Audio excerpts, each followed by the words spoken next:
Les examens de la mi-session débutent le 8 avril 2024 dans plusieurs universités et instituts supérieurs de la ville de Lubumbashi. On vit en plein Les étudiants se préparent intensivement pour ces évaluations qui représentent une étape importante de leur parcours académique. Les préparatifs se passent bien. Le problème est que les temps ne nous semblent pas vraiment suffisants pour tout finir. Et vu que c'est la médecine, nous avons vraiment des cours vraiment très abondants. Bon, sinon, ça ira. Ça ira? Oui. Dans les différentes facultés universitaires, l'ambiance est studieuse et remplie de concentration estudiantine. Pour ces dites épreuves, la névrosité s'affiche chez certains étudiants, tandis que d'autres semblent confiants dans leur révision. Nous faisons premièrement la synthèse de tous les cours déjà étudiés. Comme vous me voyez avec mon cours et la copie. Je suis en train de lire, je prends les points essentiels à part. Après, je commence à relire pour bloquer ce qui est nécessaire afin de me permettre la réussite d'un examen qui sera posé. Et après ça, après des lectures, nous allons nous confronter entre les étudiants. Nous commençons à nous poser des questions, il y aura des feedbacks. Donc il y aura des questions et réponses et des explications sur la matière déjà lue. Ces examens de la mi-session sont l'occasion de mesurer la connaissance et de progresser dans le cursus universitaire. Certains espèrent obtenir des résultats satisfaisants pour valider leur semestre, tandis que d'autres visent l'excellence pour se démarquer dans leur promotion. Ça se passe comme à l'accoutumée. Pourquoi à l'accoutumée? Parce que pour nous qui sommes déjà en bac 3, c'est une habitude, une répétition. Pour ceux-là qui sont en bac 1, peut-être ils doivent s'adapter au nouveau modèle, à la manière de poser qui est tout à fait académique, contrairement à ce qu'ils ont connu auparavant. Elle se déroule bien, malgré les difficultés que nous avons, les difficultés économiques, mais quand même, on s'y attend pour que nous puissions avoir des bons résultats. En tout cas, nous sommes tous contraints à bien... Malgré la pression et les stress inhérents à cette période post-évaluation, les étudiants font preuve de détermination et de motivation pour réussir ces examens de la mi-session et poursuivre leur chemin vers l'obtention de leur diplôme.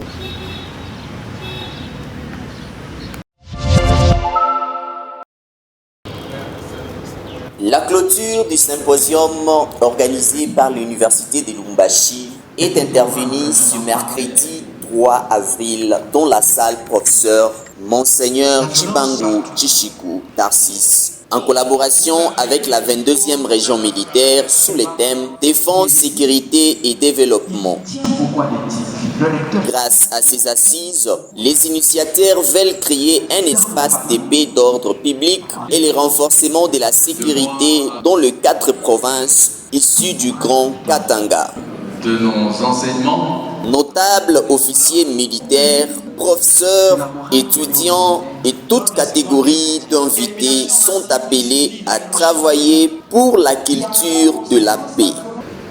Normalement, les processus décisionnels commencent depuis le niveau politique et ça descend au niveau stratégique, général, et puis stratégique spécifique, avant d'arriver au niveau opératif où on engage des composantes d'une manière un peu combinée, avant d'arriver au niveau tactique.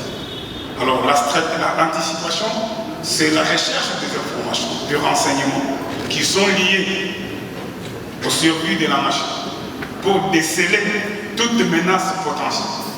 La paix n'est pas simplement l'absence de conflits, mais la paix est une collaboration sincère et un engagement commun en faveur de la nation. Les approches globales sont indispensables. Chacun évoluait dans son coin. Et c'était très difficile de voir les militaires, les diplomates, les scientifiques, les juristes, les ethnologues aussi se mettre ensemble pour étudier les dangers futurs qui peuvent se présenter devant la nation. Ici, nous sommes dans les installations de l'université de Lubumbashi, où s'est tenu un panel sur l'éventuelle relation civilo-militaire. C'est 3 avril 2024.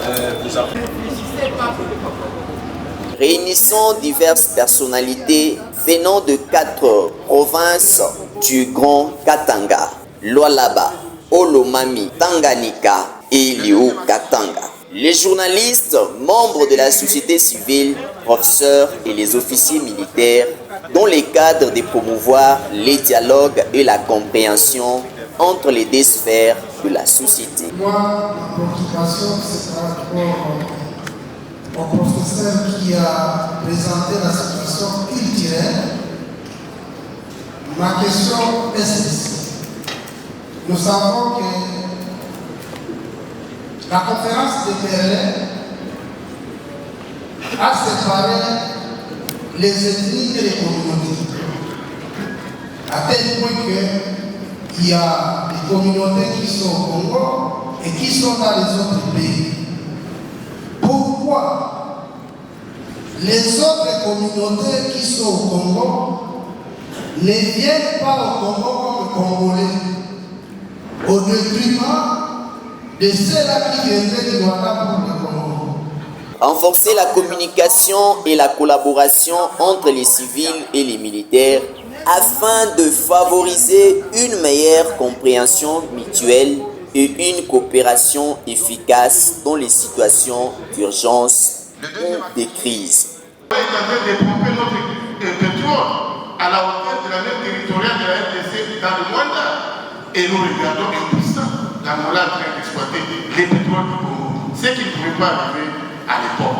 Donc c'est l'évolution géopolitique du monde qui fait que nous sommes en train de suivre aujourd'hui cette loi de relations internationales. En soumettant les recommandations aux autorités du gouvernement, le panel contribuera à renforcer la relation civilo-militaire, à promouvoir la sécurité et la stabilité, ainsi qu'à garantir le respect des droits et des libertés fondamentales de tous les citoyens. Les 48 députés nationaux proclamés élus par la Cour constitutionnelle le 12 mars dernier viennent de faire leur entrée à la Chambre basse du Parlement congolais. Leur mandat est validé par la plénière après examen de leur dossier par le bureau de la commission ad hoc dirigée par le député national Constantin Benguele. Pamoja Canal Télévision a tendu son micro à un expert en cette matière, question d'être éclairé sur les tenants et les aboutissants. Je vais toujours souligner que la Cour constitutionnelle est pas une cour politique, il y a les religieux et les officiers. Mais la Cour constitutionnelle, dès lors qu'elle avait rendu l'arrêt réhabilitant 48 députés nationaux, il appartient à la Cour constitutionnelle en 72 heures de signifier à chaque requérant de l'arrêt rendu par elle que le requérant a été réhabilité ou à son mandataire, donc c'est lui qui a le plein pouvoir, ayant reçu la procuration spéciale du regroupement ou du parti politique qui le représente à cet effet. Pourquoi? Parce que la Cour constitutionnelle n'est pas une cour spéciale. Il y a un principe de droit qui dit les lois spéciales ont la suprématie sur les lois générales. Ça déroge.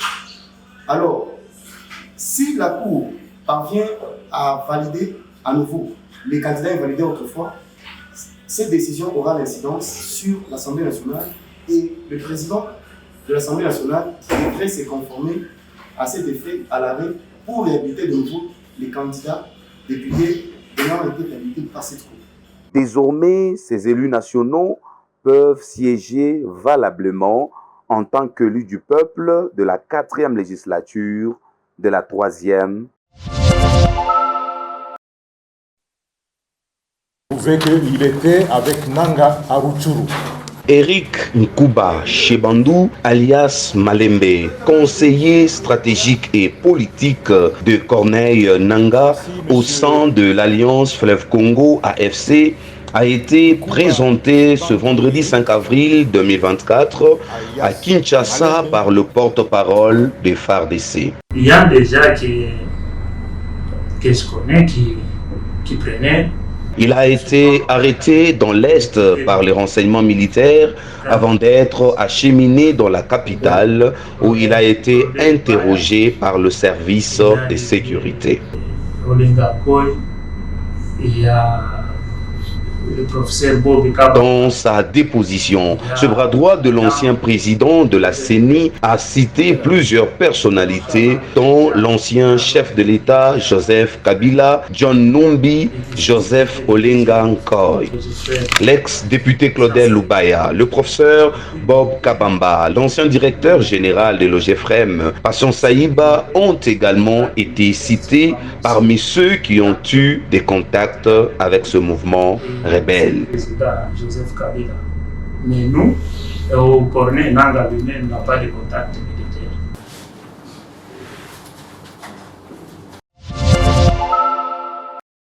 Les conflits qui opposaient les Teke et les Yaka à Kwamut, Bagata, Kwango, Congo central et Maluku sont désormais conjugués au passé.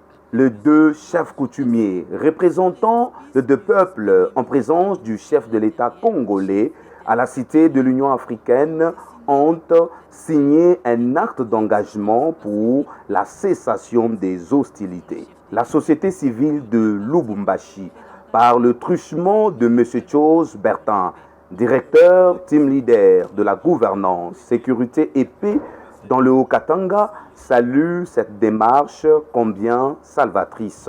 Merci beaucoup. Nous avons appris cette nouvelle et nous étions très contents parce que vous savez, la République démocratique du Congo aujourd'hui est émaillée de violences qui ne sont pas tout simplement d'origine coutumière, la gestion des terres et aussi la gestion de nos ressources minérales. Et sans oublier la gestion des partis politiques.